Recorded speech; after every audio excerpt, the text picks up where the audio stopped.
Durante a ditadura, você também fez um papel, né? Pois é, isso era plena ditadura. A gente, nessa época, começando anos 80, terminando anos 70, fundamos a Oboré, que era uma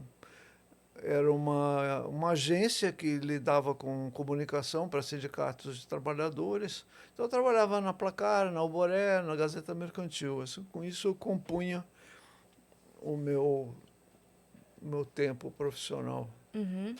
Qual foi o impacto desse período que você produziu durante a ditadura, que você produzia é, cartoons, tiras, charges pró-democracia?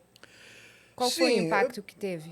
eu trabalhava na Gazeta Mercantil, por exemplo, que era um jornal burguês, um jornal que estava alinhado com as ideias democráticas, mas trabalhava num contexto de jornal de economia durante um período ditatorial. Então Sim. se dirigia a um público leitor que nem sempre estava torcendo pela democracia, que muita gente com compromissos e com envolvimentos com atividades pouco democráticas, Uhum. né?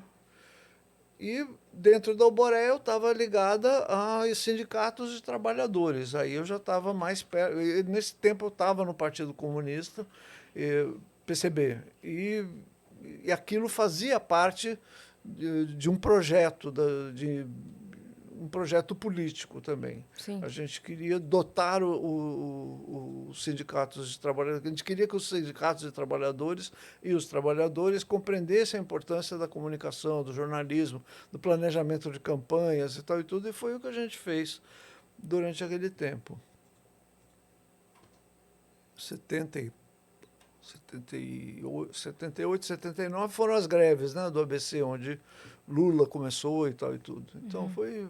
foi essa a ideia mãe da coisa. Na verdade, a ideia de fundar o Boré veio do Lula. O Lula que sugeriu que a gente se reunisse e constituísse uma equipe para poder atender vários sindicatos de Sim. forma pessoal, né, de forma fazer veículos personalizados assim Uhum.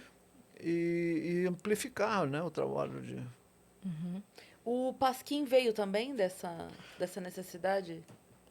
O Pasquim já era assim um jornal que nos impressionava, me impressionava uh, pela resistência, né, pela audácia, pela ousadia e tal e tudo, e foi certamente um dos estímulos que eu tive para fazer cartoon, fazer desenho de humor.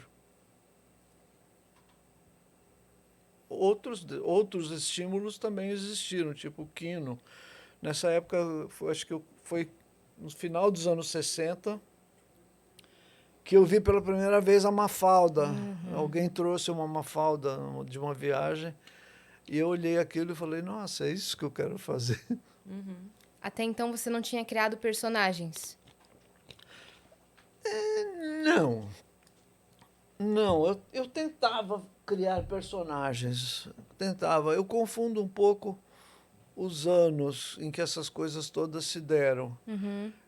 Eu comecei a frequentar o jornalismo profissional, portanto, publicar e receber por isso, em 73, 74. Né? Uhum. Antes disso, eu publicava mais na área do amadorismo, assim, mas já era. Já, eu já conto como anos de profissão. Mas em 73, 74 foi quando eu comecei a pensar na minha existência como um profissional mesmo. E aí o pessoal do Pasquim era a referência mais forte, né?